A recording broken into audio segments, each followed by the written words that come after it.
Good evening, ladies and gentlemen. Welcome to the inaugural edition of the Mint Visionaries, a series of conversations on themes resonating with the idea of New India.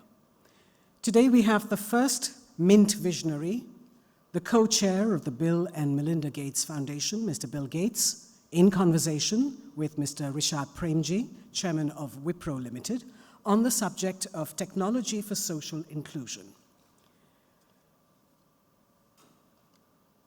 May I remind you to kindly keep mobile phones in the silent mode or switched off for the entire duration of the program. May I also remind you that depending on how much time we have, there may be an opportunity for a couple of questions from the audience to be taken up by the speakers. Please write down your questions on the cue cards that are with the ushers on the floor, and we will have them passed on to Mr. Premji. This event is being telecast and webcast live on our website and social media handles, and you may participate in the online conversation by tweeting using the hashtag Mint Visionaries or hashtag Mint with Bill Gates. May I first invite the chairperson and editorial director of Hindustan Times Media Limited, Mrs. Shobna Bhartiya, to please make the introductions.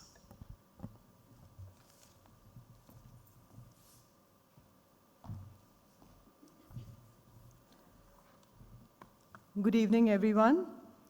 Mr. Gates, Mr. Premji, Mr. Kant, Mr. Padmanabhan, colleagues at HT Group, esteemed guests. A big thanks to the Bill Gates Foundation for shaping the first conversation in the Mint Visionary series. I'm proud that Mint, which has always upheld the highest benchmarks in journalism, has started Mint Visionaries, people who are inspiring a new future. We will showcase conversations with them on ideas that redefine a new India. Journalism has always defined its purpose: to inform, to enlighten, to empower, and now to redefine the future. In focusing on how the future is changing through Mint Visionaries, we seek to ignite a new discourse. Today's topic is on technology for social inclusion, something India needs to digitally transform itself. Who better than Mr. Gates, entrepreneur, technologist, philanthropist, to give us a picture of the forthcoming transformation? And I quote, "You can't get people excited unless you help them see and feel the impact," unquote, Mr. Gates has often said. I couldn't agree more. Conversing with him is Mr. Premji, entrepreneur, philanthropist, who has given a new direction to both entrepreneurship and technology in India. I look forward to a discourse that will set the course for India's own social trajectory to enhance the ability, opportunity, and dignity of the disadvantaged.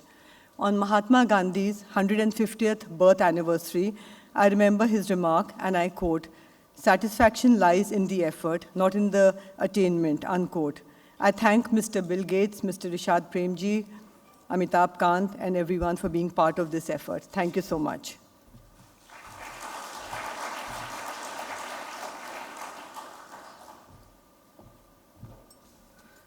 May I now invite the Niti Aayog CEO, Mr. Amitabh Kant, to please give the keynote address.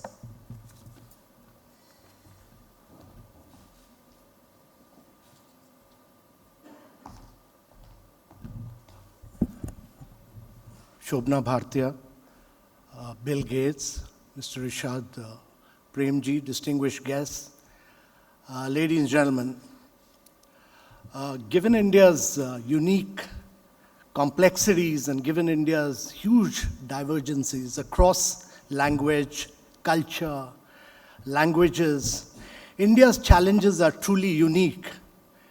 They're unique and they're very different from the Western part of the world. They're unique because 1 in 2 women in India are anemic. They're unique because India's learning outcomes leave a lot to be desired. And they're unique because India needs to create a very healthy society, and health outcomes leave a lot to be done on. And therefore, unlike the Western world, which is innovating for driverless cars, India needs to innovate for many of its social challenges. And these innovations cannot be incremental. They need to be made in a quantum manner. And India needs to make a massive jump forward using technology and leveraging technology for growth.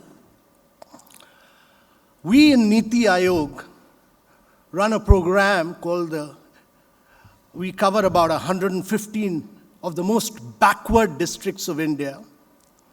We don't call them the backward districts. We call them the aspirational districts of India.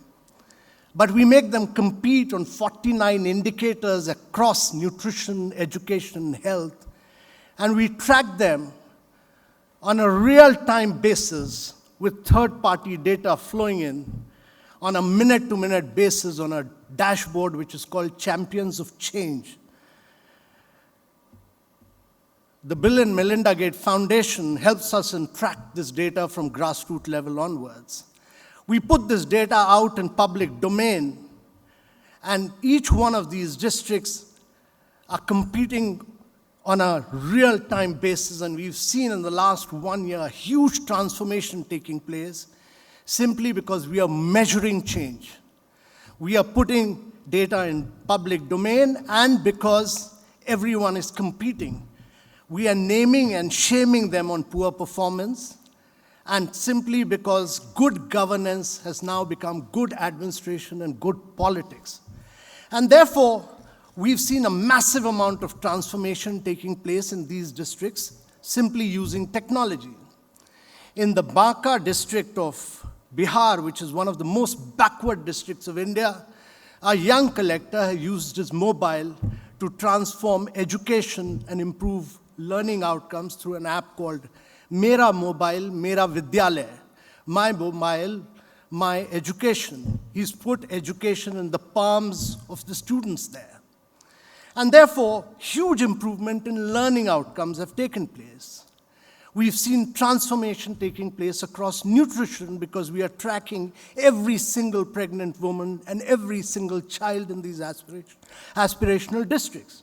I have no doubt in my mind that the challenge before these districts, that in 3 years' time, they must become the best performing districts of the state, and in 5 years, they must become the best performing districts of India, will be more than met. And if you're able to transform the 115 districts of India, you would really be transforming India in many, many ways, and actually spearhead India to a high trajectory growth rate. Without this, India can never aim to achieve a high trajectory growth rate over a 3-decade period on a sustained basis. Just not possible. But what we've done in many ways is by tracking data, we've brought in a huge amount of data. What India has done otherwise is that we are the only country in the world which has 1,200 million biometrics. We are the only country in the world which has 1,200 million mobiles. And we are the only country in the world which has today 1,200 million bank accounts. Between 2014 and 2018, every second bank account opened across the world was opened in India. Over 58% of the accounts were opened in India. In last 2 years, we've opened bank accounts for 191 million women. And therefore, this has been the biggest financial inclusion program in the world, to my mind. And what really we've done, when I was a young officer, I had just started my career in Kerala. I was working in the traditional fisheries sector of Kerala, and my job was to lift these traditional fishermen and ensure that they get a higher marketed price for their catch. They used to just get about 18% of the market price of catch. We provided them new technology, we provided them new fiberglass crafts, we provided them new nets, which were then known as the disco nets, but it was a nightmare to open their bank accounts. I used to run after bank managers. It used to take me 7 to 8 months to open their bank accounts. Today, about a month back, I walked into a bank and I opened my bank account in exactly 55-second flats using my biometric. And therefore, we brought in a huge revolution, and it's the revolution of technology. And therefore, if you look at India, it's not just the biometric, it's not just the mobile. our data consumption, our mobile data consumption is more than the mobile data consumption of USA and China put together. Our cost of data is 1/10 the cost of UK. Our cost of data is 1/20th the cost of United States of America. And what has India done? It's thrown up vast amount of data, not merely through biometrics. The entire government program of public finance management is all digital. We can't release a single paisa without being digital. The new Ayushman Bharat scheme, which provides health insurance to 500 million Indians, which is more than the population of USA, Europe, and Mexico put together, is cashless, paperless. It's totally portable. The unified payment interface, and we do digital payment. 1.5 years, I have not used my debit card, credit card. I only make payment through my BHIM app. It's totally digital. And therefore, what India has done is to become data rich before it has become rich. We've thrown up massive amount of data. And therefore, this data will fuel change. It will enable machine learning. It will enable a vast number of our young startups today to use a huge amount of data to spearhead change. Unlike America, where data is owned by Google and Facebook, unlike China, where it's owned by Alibaba and Baidu, we have created public entities. UIDAI, which owns Aadhaar, is a public entity. Ayushman Bharat is a public entity. 97%, 99.6% of Indians pay direct tax online. 96% of it gets settled within a period of 4 months. It's all digital. And therefore, all the data is owned by public entities, but we've allowed private sector to innovate on top of that. And therefore, you have Google Pay, you have Paytm, you have PhonePe, many of them innovating. And therefore, we are opening up data sets in an anonymous manner to academicians and researchers. We are opening them to over 1,000 artificial intelligence startups in India. And therefore, you'll have many, many startups in India. Look at what SigTuple is doing. Look at what Tricog is doing. Or look at what a young girl called Aditi doing in the villages of Rajasthan. She runs an artificial intelligence startup called Imbibe. And she tracks every single student on the performance in their subjects, much like we track Uber vehicles longitudinally and latitudinally. And then she, depending on the performance of the students, she provides extra dosage of education. And learning outcomes have radically improved in these districts. And similarly, many other startups like Satshore or Valsar Labs, who have brought in a huge revolution in the agriculture sector, ensuring that farmers get fertilizer and seeds depending on the weather and soil condition on a real-time basis. And therefore, what we are witnessing today is a massive radical transformation by sheer use of technology. 3 years back, 2.5 years back, Mr. Bill Gates came and gave us a very visionary lecture at the Niti lecture series, which was attended by the Prime Minister and the entire cabinet colleagues. All the top layers of the bureaucracy was there. The lesson that came out from his lecture was that India just can't afford to be incremental. India needs an explosive pace of technological growth. We are the country with the highest number of STEM graduates. We cannot afford to be status quoist, nor can we afford to be another Silicon Valley. Silicon Valley may be the most innovative place in the world, but it has no challenges. All the challenges of the world are in India. And if we Indians can find solution for the 1.3 billion people of India, we are finding a solution not for India or the 1.3 billion people of India, but for the 7.5 billion people of the world who will move from poverty to middle class in the next decade and a half. Thank you very much, ladies and gentlemen.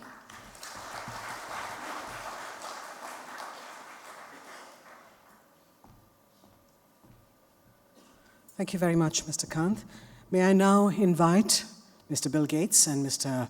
Rishad Premji to please come up on stage for the conversation. Ladies and gentlemen, a reminder to please write down your questions and give them to the ushers on the floor, and we'll have them sent to Mr. Premji. Mr. Gates and Mr. Premji. Is this on? Good evening. And thank you all for being here, and thank you, Bill, for making it despite having a very hectic day. You were in Bangalore yesterday where we had a chance to meet. You were in Patna for lunch. You were elsewhere in Delhi this evening, and you're here. And hopefully you're in Delhi for the day as well and not leaving tonight. But hopefully some of you have gotten to see inside Bill's brain. So we're not going to spend time getting into Bill the person. We're going to spend time talking about a few issues that I know Bill is passionate about, and I think that can have a huge impact the world over and certainly in India as well. And Bill, I want to start with, so I want to get right into it. I know we have limited time. I have lots of questions. So I want to start with climate change, right? I believe, and I know you believe, that it will be one of the defining challenges of the 21st century. I think impacts like weather events, sea levels rising, islands getting flooded are going to have huge impact on the way people live and potentially have impact on health, have impact on mortality. I saw in the video that the potential of more than 9 million people dying additionally every year by the year 2050. So there's huge implications of climate change. And I know you personally, and I know the Gates Foundation is spending a lot of time both on mitigation, which is how do I reduce carbon emission, and I know you're spending time through breakthrough energy ventures on a personal capacity, really investing in technology that can pay off, as well as around adaptation, right? How do you adopt to this challenge? And I know you're spending time on seeds for farmers that can survive drought. I know the Gates Foundation is very actively involved. So I want to start off with that. I have two questions. One is, what are you personally and what is the Gates Foundation doing both around mitigation and around adaptation? And then the second question is, what can we do to learn, leveraging science and technology as governments, as citizens, to be more informed about climate change and the impacts of climate change? Because we oftentimes have this debate, is it real, is it not real, what can come out of it? Yeah, so I'm actually writing a book about climate change that'll come out next June. And it's to explain how we have to change the economy to get these emissions down to zero. Today we're emitting 51 billion tons, and that number has gone up every year. So the idea that some year it'll start going down, and some year it'll get to zero, is very, very challenging. Most of the energy we use in the world today comes from coal, natural gas, or gasoline. And by the time you get to zero, you've basically gotten rid of those sources of energy and moved over to nuclear, renewable, hydro, which today make up less than 20%. The work on mitigation really requires immense innovation. I mean, there's innovations that people see already today. Electric cars, over the next 10 to 15 years, they will outcompete gasoline cars without subsidies. So that's really good. There's a new type of meat that's actually made from just protein, not from a cow. That today it's a small price premium, but over time the quality and the cost should beat normal ground beef, and that reduces the greenhouse gas emissions. We have a lot of inventions that need to be made. For example, the way we make cement and steel are extremely heavy emissions activities. And yet, the world is going to build more buildings between now and 2060 than exist today. As the world urbanizes, there's no way around that we're going to use a lot of steel and cement. And so this is a very unusual thing. We have to accelerate innovation. We have to create rewards for innovation that might not come if we didn't step in. Another thing that's very hard about this is that every country in the world has to participate. Even if you leave out the low-income countries, you can't leave out the middle-income countries because 60% of humanity lives there, and as we get out, a lot of the emissions will be coming from those countries, not just the rich countries. And so India is kind of paradigmatic. Can we innovate so well that as India quadruples its electricity capacity and provides air conditioning and refrigeration and lighting 24 hours a day reliably to everyone in the country, that's done in such a way that it doesn't emit greenhouse gases. If you had to do it today with today's technology, you would do it with coal, because the intermittency and challenges of renewables are quite large. So mitigation is hard. Because we're going to have warming, we need adaptation, and there we need much better seeds. I went to see, as you mentioned, the Chief Minister of Bihar, Nitish Kumar, who I've seen him over the last 10 years, a lot of great work that he's done in Bihar that our foundation has been able to help with. This is the first meeting I had with him, and I didn't expect it at all, where he was talking about climate change. I mean, when I'm in Seattle or Washington, D.C., or London or Paris, that's the big topic. But I was impressed that in Patna, he was saying, hey, we have a problem with climate change, and trying to get our advice and help about water supplies and seeds and what they can do to minimize the problem of that. So this is a problem that young people are beginning to wake up to. Over the last 5 years, the energy behind it has gone up dramatically. Some people think it's easy to solve, that you could solve it in 10 or 20 years. I wish that was true. We need to engage in a plan that will take 30 or 40 years to get this done. So, I'm putting a lot of money and time into it, because the people who would suffer the most are the poorest in the north of India, in Africa, all over the world. It's the farmers who will bear the brunt, even though they did nothing to cause the problem. And that's what I struggle with, Bill, because that's the inherent conflict, right? The conflict is that the fast emerging economies are saying, hey, look, we need to grow, and renewable energy can't keep up. But if you have climate change impact, the people at the lowest end of the pyramid in those countries themselves will suffer the most. So there's this challenge of growth, and yet the challenge of suffering that may come with that growth, depending on the energy sources that actually are available in those countries as well. That growth is necessary. Right. We cannot say to people, oh, too bad, the rich world emitted so much greenhouse gas, you don't get to have air conditioning as your days are getting hotter and hotter. So we're going to have to make a lot more energy. Even if the rich countries cut in half how much energy they use, the middle income countries, including India, deserve a lot more energy. And so we need new technology, and this is really where my book focuses, that lets you generate that energy without greenhouse gases. If we froze technology today, we would face an impossible choice between letting people improve their lives and emitting so much greenhouse gas that the warming would make the tropical areas almost unlivable. Yeah. And I know one of the energies you're very excited about is nuclear power. And I know you're spending a lot of time on that. I know it has its own controversies around it. But tell us a little bit about why you're so excited.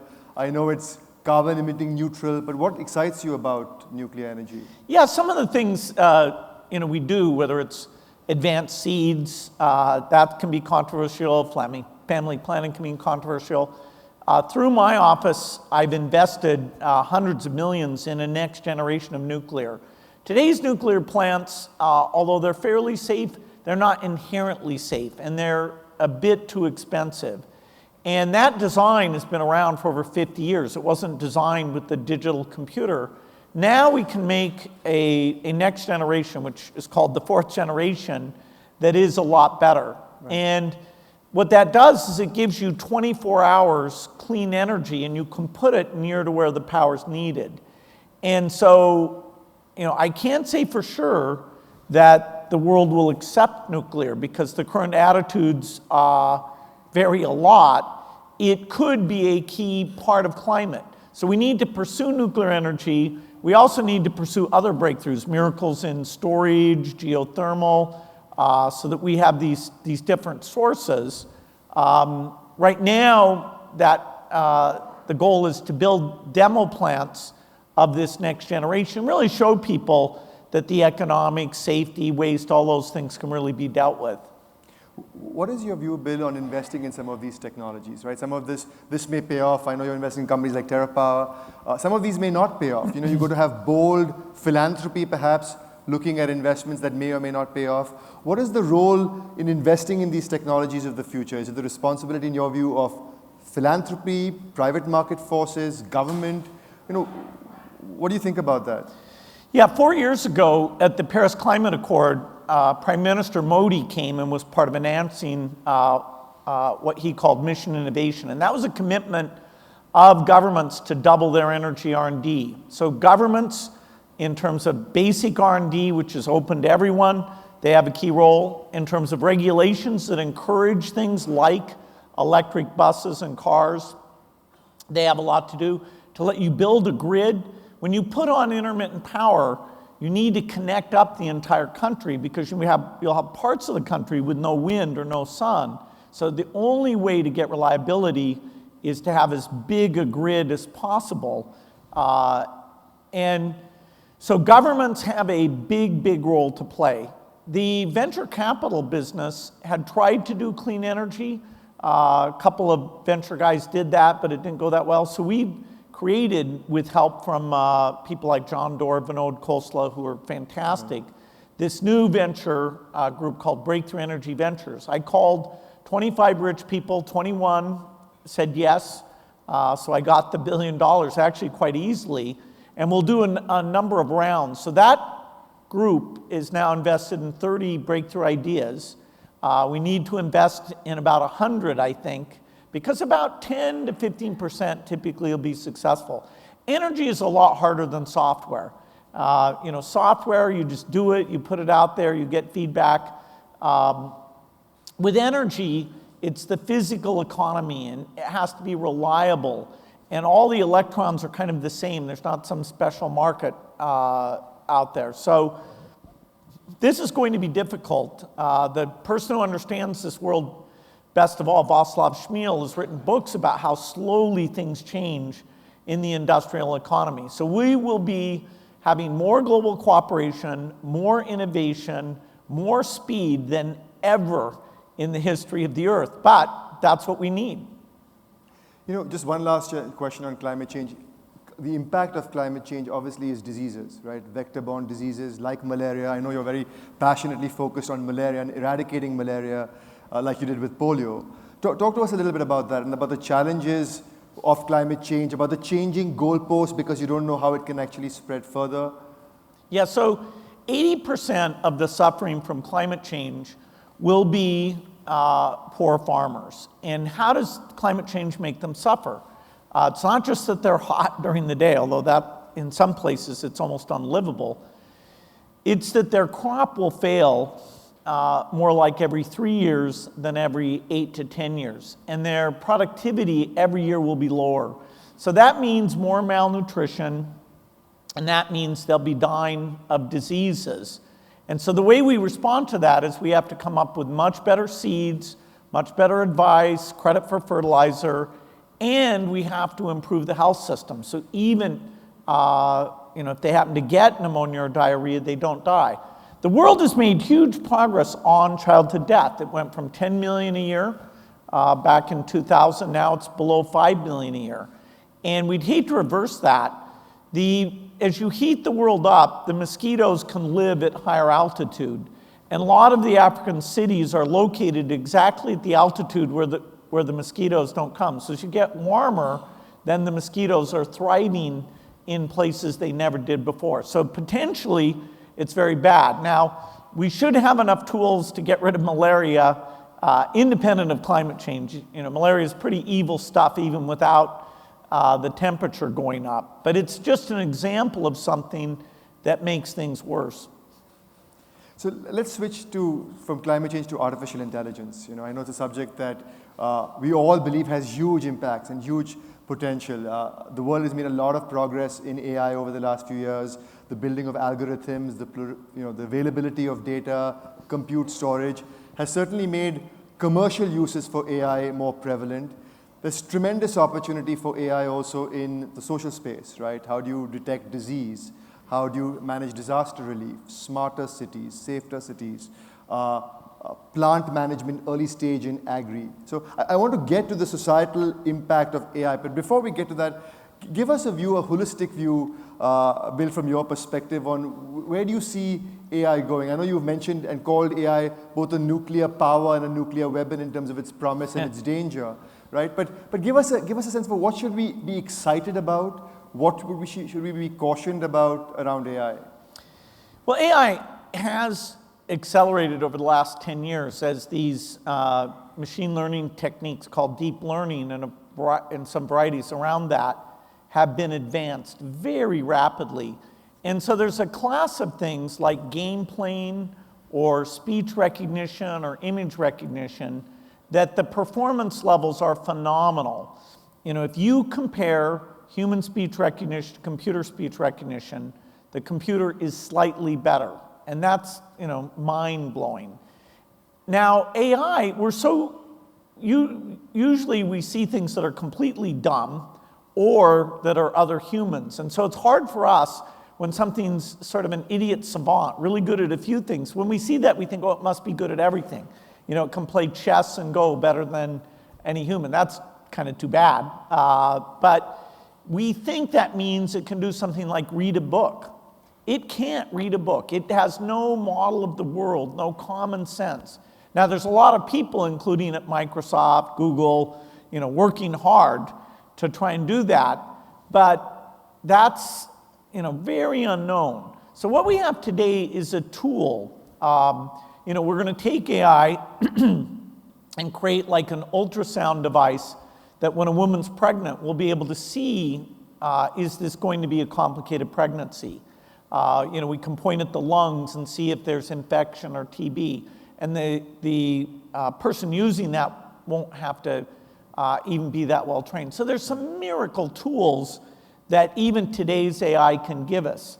A lot of the debate is about when is the next stage coming, and in terms of what that does to the job market, you know, how do we think about that? You know, I think that's out there. I do think it's a very important topic.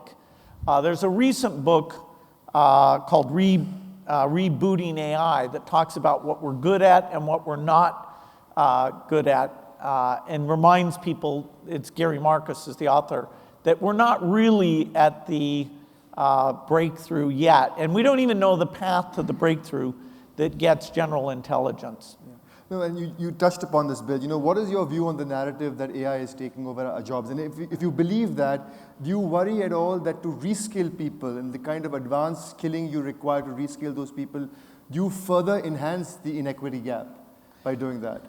Yeah, you have to be careful when there's advances. In a sense, we're all better off. If the machines can make all the food and the clothes and none of us have to work, you know, you'd think, okay, now we have all the freedom. If we want to stand behind the counter and, you know, make sandwiches, okay, you can if you want, but there's this other way to make those goods and services. But it will be very disruptive because, you know, say you're mid-career in manufacturing or driving, then it's a disruption. Now, we've had that in a slow way for hundreds of years. You know, we used to all be farmers. Now, very few of us are farmers. And that happened gradually enough that it was more generational.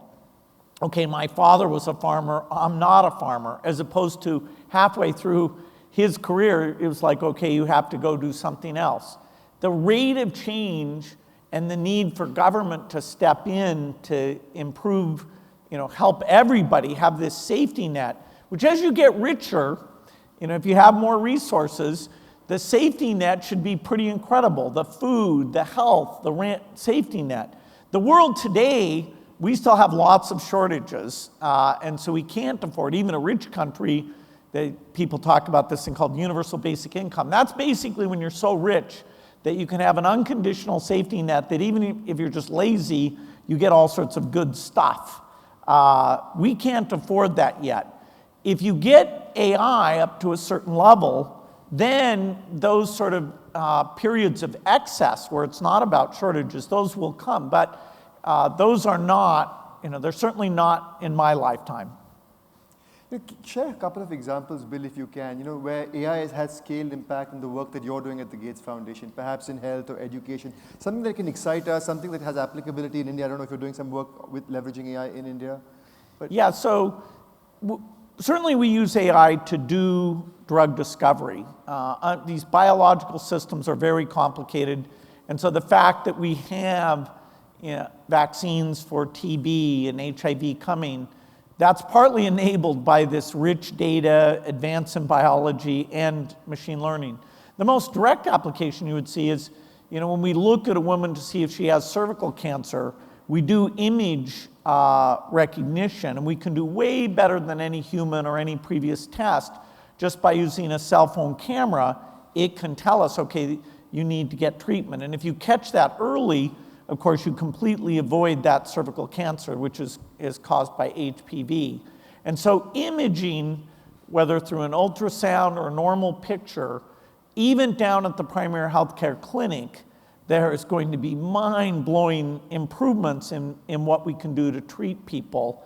And some of it you'll just have on your own cell phone to look at your sleep, look at your diet, and to help yourself do the things that avoid absolutely getting sick. So these agents that can help you tutor, learn math. You can have this great dialogue and get rewards, and it'll figure out what you're confused about. So it'll be like having a personal tutor.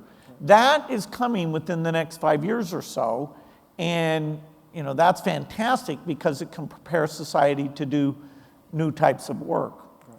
I've been told we have a few minutes left. I want to move to social media, Bill. And I know social media has been an amazing leveler of access, connectivity, information. We've created some of the largest platforms in the world, which can be misused given their reach and their power. What are your views on the responsibility of producers, distributors, consumers of information? Yeah, the thing that's come up with social media that really wasn't fully anticipated is that this idea of very upsetting or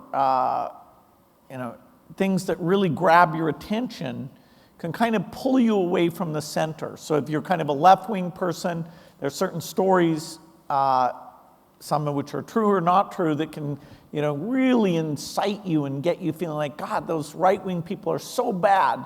And likewise for the right wing, there's various stories and exposures that can kind of pull you. And in the past, we all read the same newspaper, the same front page, and the political ads, we all kind of saw the same political ads. So nobody would run a political ad that was too over the top, because they knew that even though maybe 10% of the voters would really get riled up in a positive way, that the other ones would see them as really inappropriate for society as a whole. Today, because of targeting, which you can say it started with satellite TV and having hundreds of channels, right, so that the news shows kind of got fragmented, at least in the US, I don't know, India, with the kind of a political slant. Now it's really extreme that you can target political ads out to somebody to just get them incensed, and incensed against the other. Right. So what should be the regulations about that? My current view is there may be a need to ban this type of micro-targeting because it kind of drives people apart. It is a very novel set of issues, and in a way, people are kind of mad at the tech companies. Hey, how come you created this problem? Well, but you can't count. The society has to decide what these rules are. It's going to be very tough. Microsoft actually is not in the center of this. We have things like LinkedIn or GitHub, but not the main sort of consumer video platforms or messaging platforms. But for the first time, people are saying, hey, how should we restrict this technology that in many cases the negatives outweigh the benefits? And my question is more basic as well, Bill. How do we ensure that what gets distributed is the truth? What are your views on fact-checking and fake news and content moderation? How do we ensure that what we read is in fact the truth? Forget political ads and the more controversial stuff, just the basics. What are your views? How can technology help us there? Well, we do run into, our foundation, the biggest thing we've done is work on vaccines and getting vaccines out for diarrhea and pneumonia to all the children in the world, including with amazing Indian partners.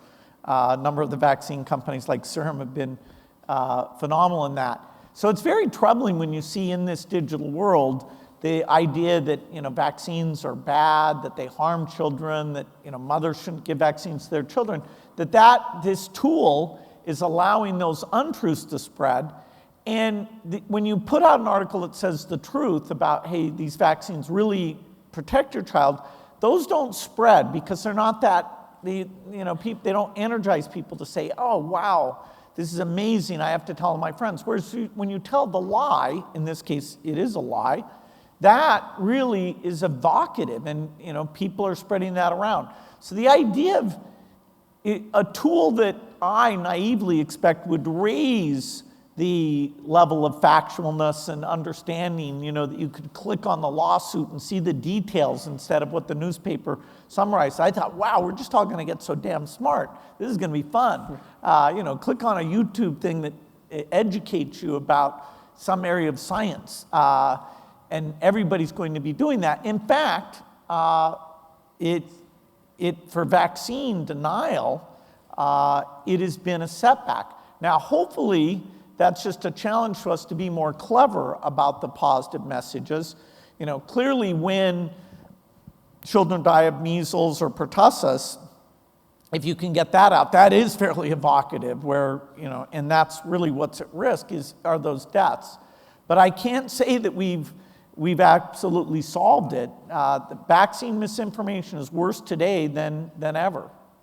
I'll end with the last philosophical question, Bill. What do you think technology cannot solve for? What do you think in our societies, in our way of living, will stand the test of time, no matter how much technology changes? Well, technology can free up our time, but it can't tell us what you want to do with all this free time. I mean, in the extreme, this idea that you have to go do a job, some jobs are pretty boring. At least I wouldn't want to do a lot of jobs. But eventually it will free us up, and then it becomes a very deeply philosophical question that the machine will be no help with. How do we spend our time? What do we value? I mean, it used to be in the farming society, that was it. I'm a good farmer, I work hard. Now jobs are almost a sense of values that, oh, he's hardworking, they're a middle-class family, they work hard. Well, what is the organizing principle of education and days as that becomes less important? I'm a weird case. Obviously, I don't need to work, but the most fun thing for me is learning new science and meeting the partners of the foundation and going around. So that is what will eventually get dished up with. Even in the meantime, society it's a very rich world, and there's a lot of poverty out there that we should be able to get rid of. And so in some ways, the idea of how you take these technical advances, something like malaria, there was almost no money going into it when we got involved because the rich countries didn't have malaria and the poor countries didn't have the ability to create new tools against it. And there was no market signal there because the people who were suffering didn't have enough money that it was a priority. So definitely, you need to overlay values on the capitalistic market system, and the machines can't do that for us. Thank you. Fascinating insights. Bill Gates, everybody. Thank you. Thank you.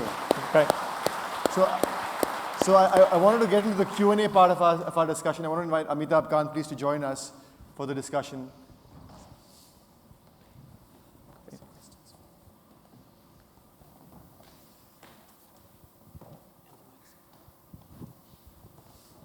Thanks. So I've been given a bunch of questions. I have not seen them before, so I'll kick it off. Yeah. So recently, Google announced it's achieved quantum supremacy. When do you expect the breakthrough in quantum computing? Is there a positive outcome possible and not breaking secrecy? Can it positively impact development? Bill, do you want to? Yeah, so quantum is a type of computing that a lot of people are putting money into, including Microsoft and Google are two of the leaders. We're at a very early stage. It could take 10 years. We don't even know once we make the breakthrough the scope of problems it can solve. It can break certain current cryptography schemes like Bitcoin, because we know it can do number factorization. But there are new crypto schemes that are harder to solve.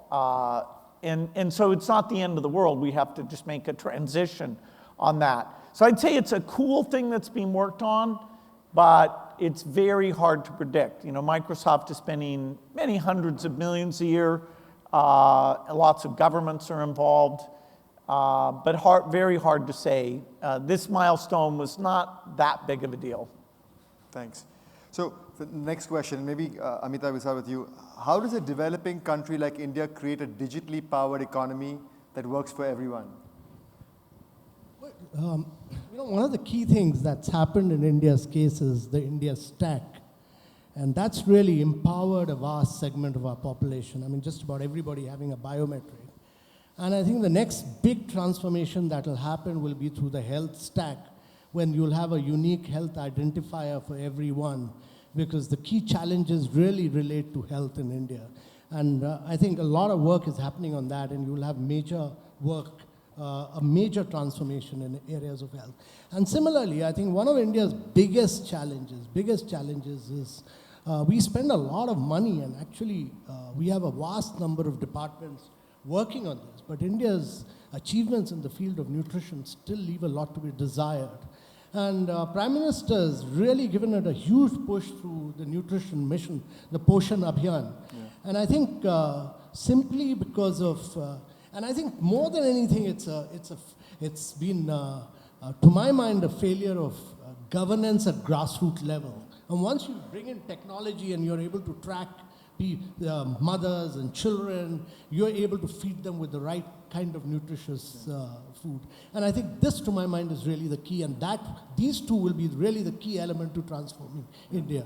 So we do a lot of work in the area of stuntism and nutrition. It's a huge, huge challenge. Over 50% of India is stunted today, and that's a huge challenge.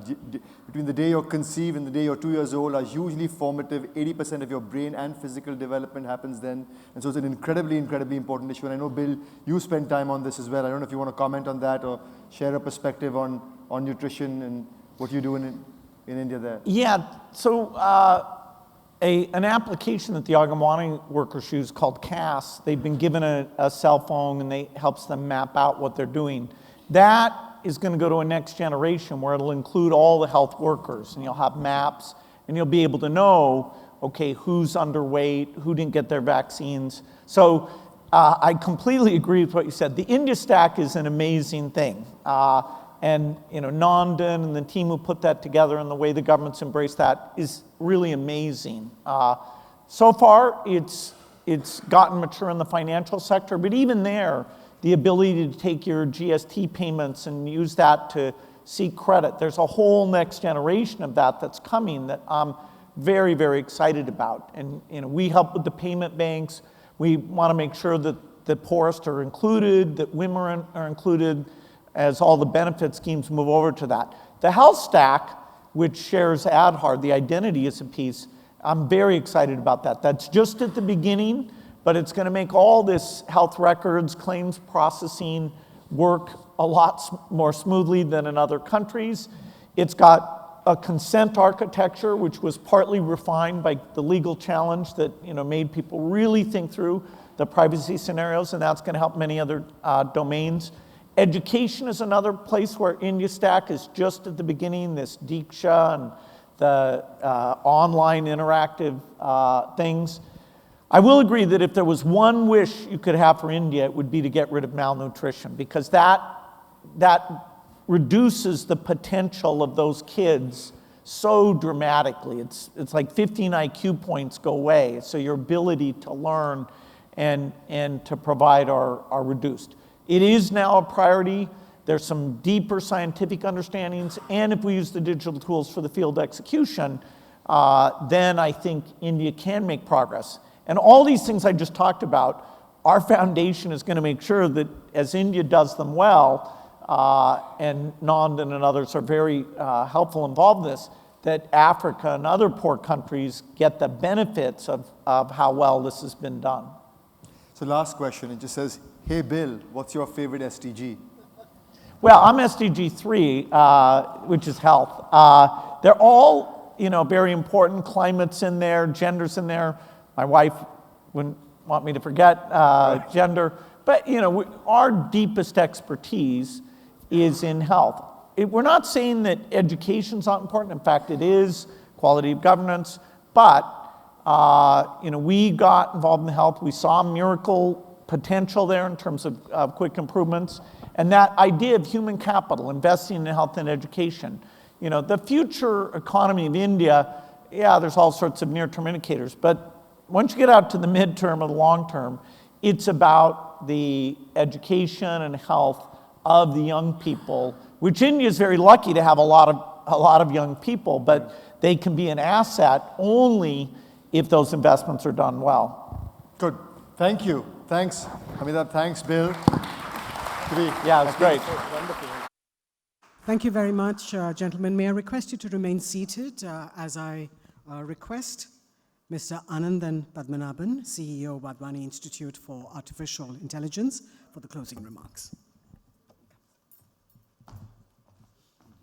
Wow, well, I don't know, I wish it could go on. Interesting, inspiring, and insightful, of course, but because they have that finite time. Thank you so much, Bill, Rishad, and Mr. Kant, for your time and sharing all your insights. I've had the privilege of working under Bill for more than 18 and a half years at Microsoft Research, and his interest and passion for technology for social good is not new. Back then, I got an opportunity to set up a Microsoft Research Lab in India with that as one of the main themes, and that hasn't changed. A couple of years ago, I got an opportunity, thanks to the Wadhwani brothers, Sunil and Ramesh, to set up a new institute doing AI for social good. And that's come up well, was launched by the Honorable Prime Minister last year. We've grown, we've been working with government thanks to the partnership of NITI and the ministries. And today, we are also getting funded by the Gates Foundation.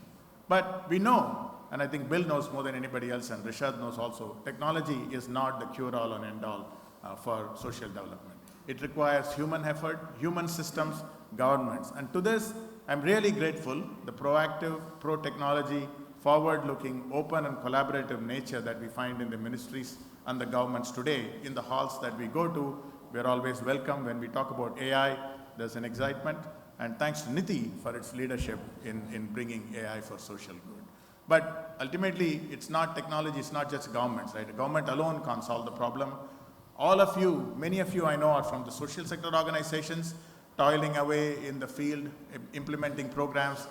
And AI will come and help you. I mean, I'm not going to solve all your problems in one day, but be sure that this technology will come and make a difference. Why? Because one of the biggest challenges in social development is the lack of capacity in the front end. We don't have enough doctors, we don't have enough agriculture experts, we don't have enough financial experts. The poor people suffer the most because of lack of knowledge and lack of expertise. That's exactly where AI can help. Imagine a day when every frontline health worker carries a health app that allows them to diagnose and treat and start giving advice and triaging. That will be the day when we'll see the light. Thank you all for being here. Thanks Mint for organizing this Visionary series. Thanks Bill, Rishad, Amitabh Kant for being the first in the series. Thank you very much. Wonderful work with us in the backward districts of India. Thank you very much, ladies and gentlemen. May I request you to please remain in your places as our dignitaries leave the stage.